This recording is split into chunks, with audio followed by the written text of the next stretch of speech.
How to fix the Adobe Air error in Brawlhalla. 1. Verify the game files on Steam. Like this. 2.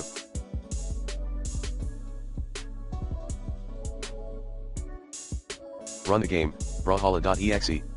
As an administrator. Like this. 3.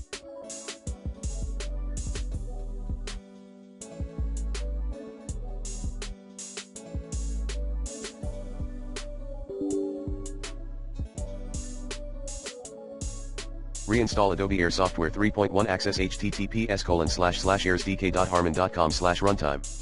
3.2. Place the newly downloaded Adobe Air software in the Brawlhalla installation folder.